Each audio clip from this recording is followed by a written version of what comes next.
जब दबंग जाति और समुदाय के अपराधी होते हैं और उनका सत्ता से जुड़ाव है तो पूरी व्यवस्था उनको बचाने में लग जाती है। कि महिलाओं का शोषण बढ़ते हुए हमें दिख रहा है, लेकिन सिर्फ यही नहीं दिख रहा है, साथ साथ हमें वो चिंगारी भी दिख रही है, महिलाओं का बढ़ता हुआ विरोध, प्रतिरोध, महिला आंदोलन का प्रतिरोध भी उभर के दिख रहा है।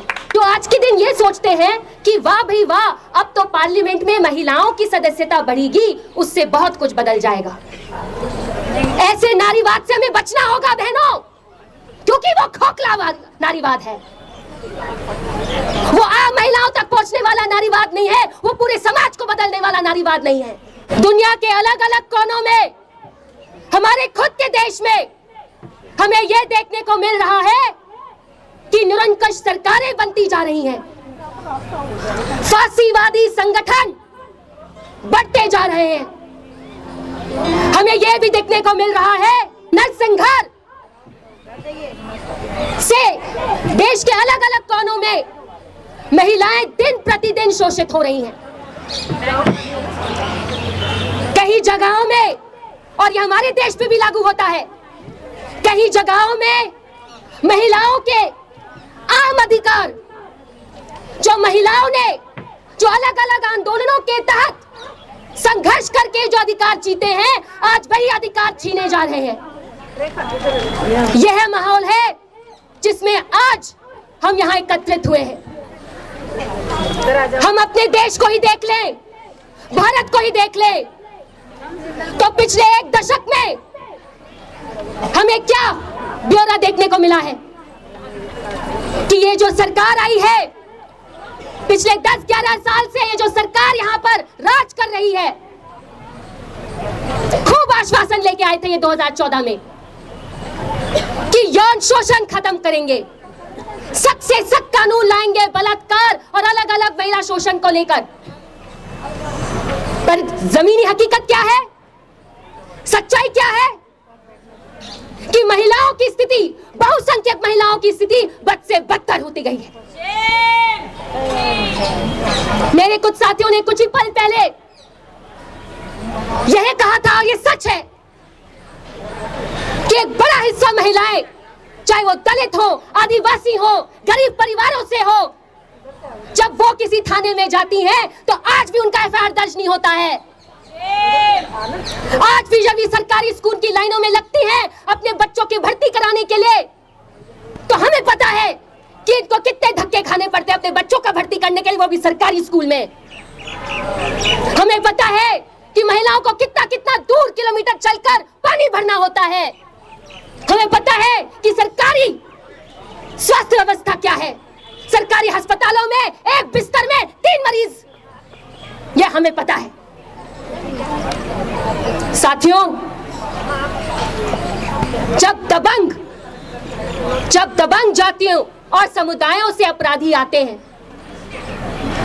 और पिछले एक दशक में हमने ये खूब देखा है, जब दबंग जाति और समुदाय के अपराधी होते हैं और उनका सत्ता से जुड़ाव है, तो पूरी व्यवस्था उनको बचाने में लग जाती है।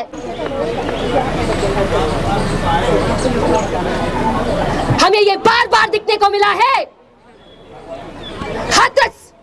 हाथरस के पीड़िता के साथ। हाथरस की पीड़िता का जो चित्कार है, बिल्किस बानो की व्यवस्था, महिला पहलवानों, हमारी महिला पहलवानों की सिस्कारी आज भी हमारी अंतरात्मा को झकझोर देती है। हाँ, ये जो सरकार है ये खूब दिखावा करती है, खास करके महिलाओं के राजनीतिक भागीदारी को लेकर। परंतु जमीनी हकीकत हम जानते हैं, एक तरफ आप सीएम खड़े कर देंगे, एक तरफ आप अलग अलग फैंसी किस्म के स्कीम घोषित करेंगे, लेकिन जमीन पर हमें पता है कि आम औरत कैसे पिस रही है अपनी काम की जगहों में, सड़कों पर और बहुत बार अपने घरों में। ये वही सरकार है, ये यही व्यवस्था है जो आज भी दिल्ली जैसे राजधानी में बड़े शहर में आम महिला मजदूर को न्यूनतम मजदूरी भी नहीं देखता है। मैं तो हैरान थी फरवरी के महीने में जब मैं राष्ट्रपति भवन गई थी, वहां के बहुत मशहूर उद्यान को देखने। वहां पे क्या दिखा? एक दलित महिला एक लकड़ी लेकर राष्ट्रपति भवन के गार्डन में सुअर में घुसकर साफ कर रही है।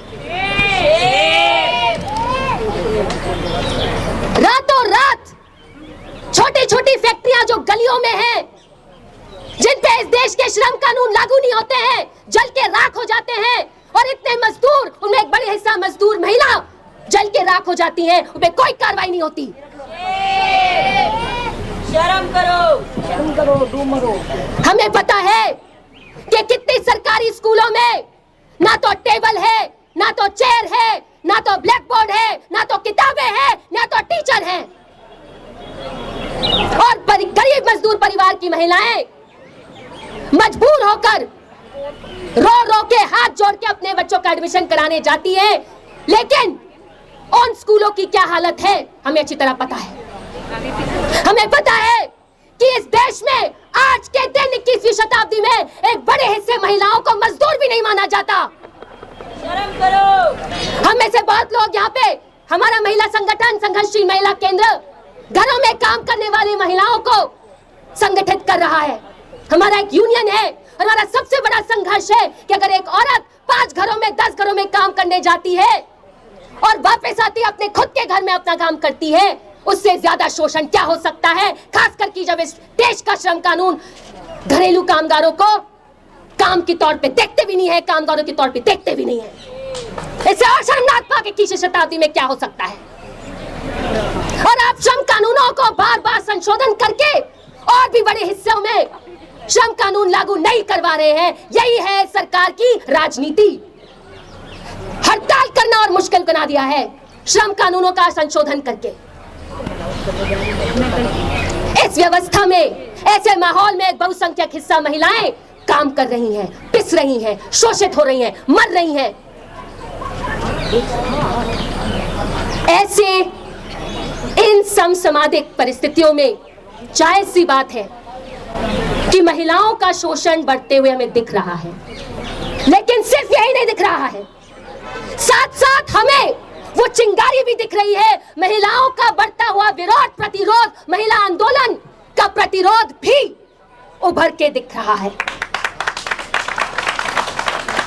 क्या हम उस महत्वपूर्ण इतिहास को भूल सकते हैं जिसके तहत महिलाओं ने अपने आंदोलनों, अपने संगठनों से पूरे मानव समाज के चाल चरित्र को बदल दिया, रूसी क्रांति जैसी क्रांतियां छेड़ी? क्या हम उस इतिहास को भूल सकते हैं? नहीं, याद रखेंगे और उसी मैसेज के साथ हम आगे बढ़ते जाएंगे। हाँ, लेकिन रास्ते में खड़े होते हुए बहुत सारे लोग हैं, उसमें एक बड़ा हिस्सा महिलाओं का है जो अपने आप को नारीवादी कहते हैं, परंतु है नहीं। वो एक ऐसा हिस्सा है महिलाओं का जो सत्ता के साथ जुड़ चुका है, जो आज के दिन को एक ऐसे त्योहार की तरह मनाते हैं कि बाप रे बाप, सब कुछ बदल गया। जो आज के दिन कुछ छोटे छोटे बदलावों से खुश हो जाते हैं, जो आज के दिन ये सोचते हैं कि वाह भाई वाह, अब तो पार्लियामेंट में महिलाओं की सदस्यता बढ़ेगी, उससे बहुत कुछ बदल जाएगा। ऐसे नारीवाद से हमें बचना होगा बहनों, क्योंकि वो खोखला नारीवाद है। वो आम महिलाओं तक पहुंचने वाला नारीवाद नहीं है, वो पूरे समाज को बदलने वाला नारीवाद नहीं है। हमें महिला आंदोलन को, हमें मजदूर महिला आंदोलन को मजबूत करना होगा। हमें नारी मुक्ति के नारे को हर उस मजदूर इलाके में, हर उस कारखाने में, हर उस खेत खदान से ऊंची आवाज से उभरते हुए खड़ा करना पड़ेगा। तब जाके एक बुलंद नारीवाद पैदा हो पाएगा और बढ़ेगा। मैं अपनी बात को इस चीज के साथ खत्म करना चाहती हूं कि नारी मुक्ति के अगले अध्याय का मजबूत सामाजिक आधार वही बहुसंख्यक मजदूर महिलाएं हैं, गरीब किसान महिलाएं हैं और उनके आंदोलन है, और उनको हमें अपने आंदोलन के केंद्र में लाना पड़ेगा। वो हमारी भूमिका है आज, वो हमारा सच्चा लेगेसी है। नारी मुक्ति जिंदाबाद।